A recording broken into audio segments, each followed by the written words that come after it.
Hi, and thanks for tuning in. This video is the first of a series that are designed specifically to help an intermediate ukulele player break through to the next level.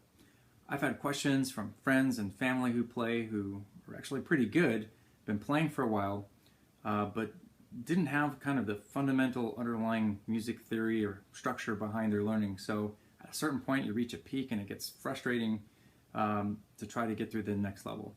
So there's just some fundamental building blocks that I think are really going to help. The kind of topics we'll get to are the circle of fifths, learning to play by ear a little bit, and even soloing. But before we go there, we're going to start with the most basic fundamentals, and that is, what key are we playing in? And what does it even mean that we're playing in a certain key? You know, what does that do for us? And to even answer that question, the first thing we're going to start with is scales. So I know that doesn't sound exciting, and some of you may have some music theory in your background, but you can bear with me.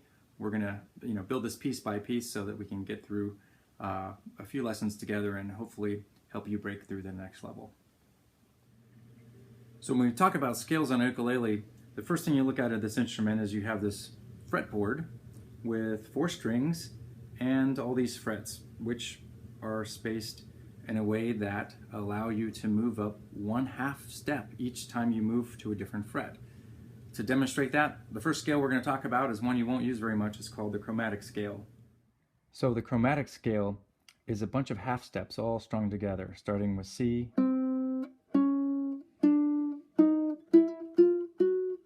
all the way up to the next C. So there's your octave, high C and your low C. So for a major scale, we have to throw in a little bit more fun. So we're going to, instead of just doing each fret one after another, we're going to go and skip some frets to keep it interesting. So starting on C, C, D, E, F, G, A, B, C. Well, you've heard that before. Listen again.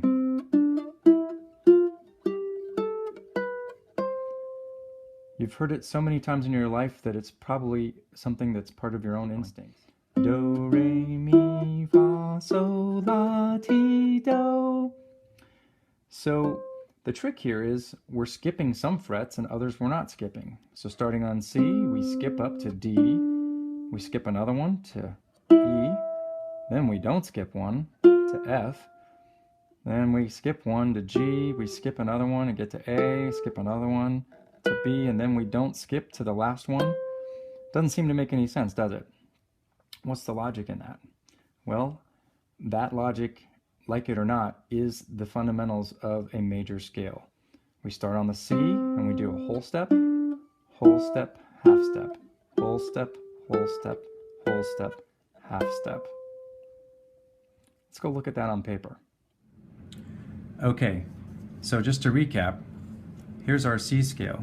C, D, E, F, G, A, B, C. So we've got that whole step,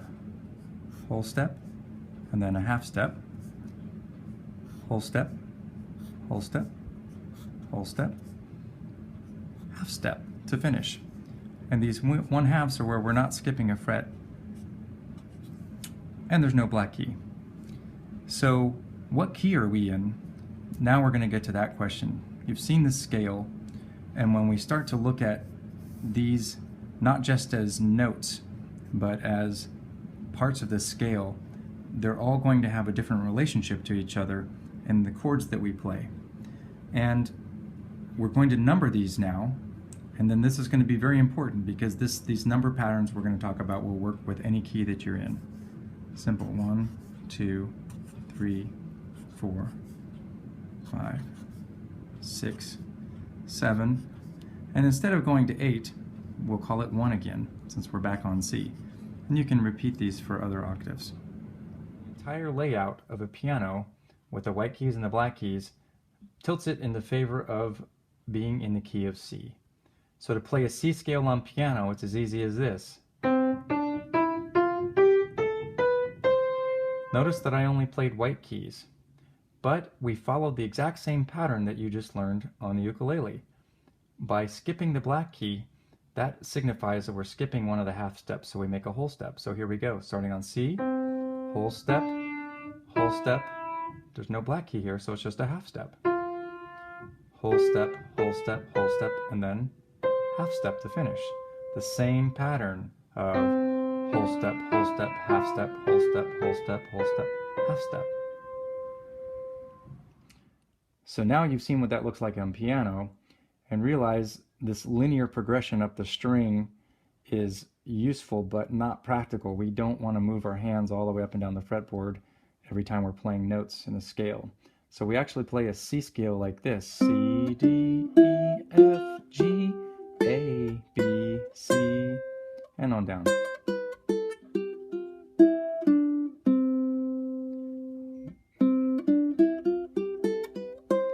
So that is not that hard. And what's cool about this, unlike the piano where you have a bunch of black keys and every scale is different with where you need to put your fingers and worrying about the black keys, here the scale is portable. It moves up and down the fretboard with almost the same movements. So instead of starting on a C, we'll just start on a D this time. Now the only difference in my finger movements is, because we're not at the top of the neck, I now have to push the strings down on that fret when those notes come up. Here we go, D scale.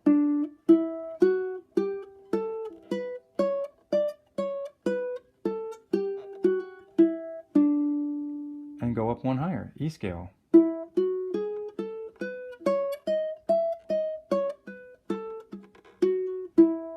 And we can go to F.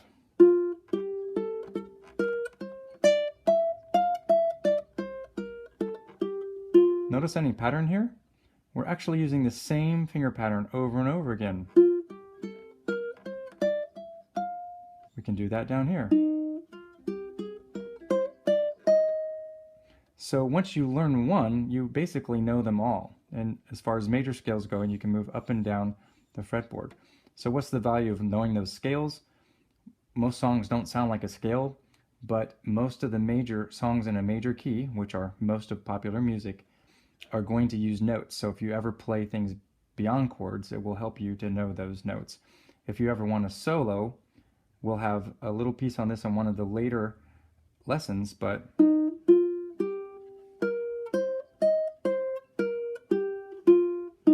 instead of just playing the whole major scale, I skipped a couple notes. I played the first note, second, third, fifth, sixth, and then the octave. That's your pentatonic scale, and your pentatonic scale is what's going to help you solo. More on that later. Right now, let's just focus back on the major scale.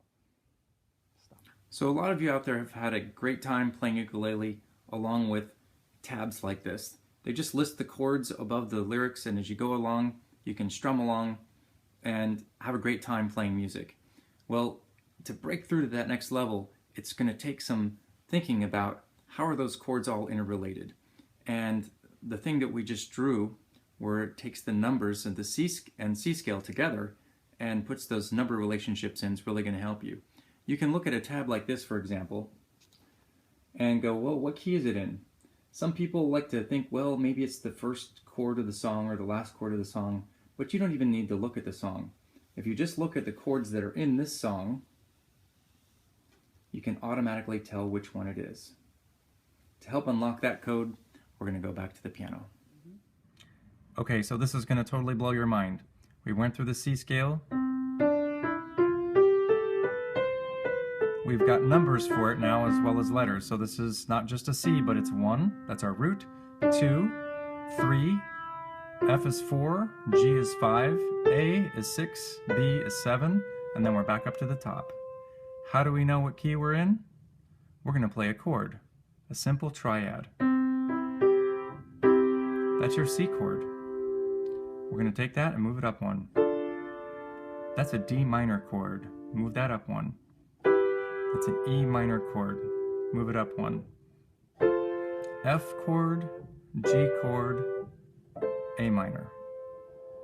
Notice we didn't touch any of the black keys. This is why we're back at the piano. It's a very cool representation of we're staying within all of the notes that the C scale will give us. but none of the notes that aren't there. So staying within those boundaries, we just move our triad right up the scale.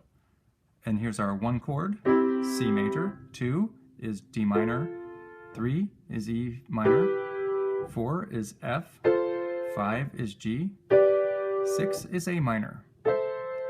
Now we could go up to 7, but it's rarely used, so I really want you to just think about numbers 1 through 6. So now that you've seen it on the piano, you can totally visualize it. Just as we learned the scale notes go up, 1, 2, 3, 4, 5, 6, 7, and back to C, you've seen how the chords go right up the scale on the piano without touching any black keys. That comes back to our construct of the whole step, half step, whole step, whole step, whole step, half step. Nobody can keep that straight in their mind when they're playing, but need to understand that's what sets up all the rules for what allows you to play in the key. So here we're still in the key of C, and we're going to start with a C. The next one up, just like it was on the piano, is a D minor, and then E minor, F, G, A minor, and I'm going to skip B up there because it's really the 1 through 6 I want you to think about here. So notice if we went from C to D major, we've actually broken a rule. If this were on piano, we would have just played a black key called an F sharp. D, F sharp, so that's why we play it minor. And that's why certain minor chords and certain major chords are always within one key. Okay, so now that you've seen what that looks like on the piano, you know that by playing these notes as the bottom note of a major or minor chord, a triad, we start with a C major as the first chord. The D isn't a D major, it's actually a D minor. Same thing for the E. How do we know they're a minor? Remember, we're not playing the black keys. It's all part of this construct with our whole step, half step. Keeps us going good until we get up to A, and then that's also a minor. So your 1 is always a major, 2 and 3 are minors, 4 and 5 are major, and your 6 is a minor. So that looks like a one example of it. Let's just try transposing it to D.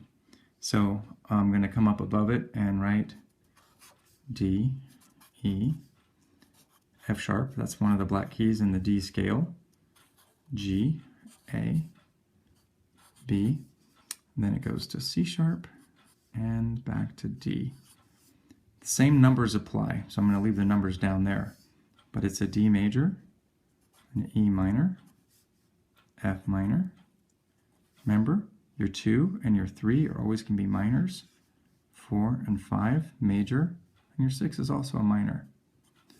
So here we show 2 examples, and you can go through this with all the scales, but notice that it's always your 1, 4, and 5 are going to be your key major chords, and your 2, 3, and 6 are going to be the minor chords. And this is an example for your key of D. Here's your example for the key of C. And the rest, now that you have the exact intervals and how this is all constructed, you can come up with on your own.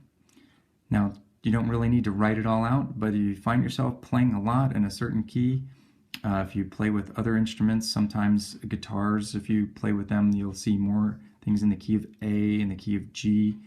You will learn to get really good at those chords. If you're playing other instruments that like to play with flats, you'll play more in the keys of F and B flat and E flat. And it will be good to be very fluent in the keys and the chords that go along with those, playing in those keys. All right, now you have some of the building blocks in place, and looking at a 5-chord song like this, you'll soon be able to instantly tell what key that's in. Can you tell now?